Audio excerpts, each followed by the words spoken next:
I'm recording. That's why I was recording.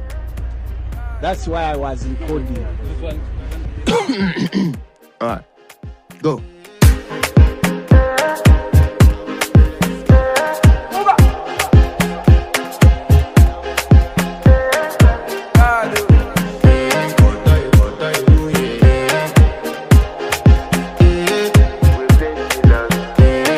To flex my love, I want to impress, and I want to carry my love away to a place she loves.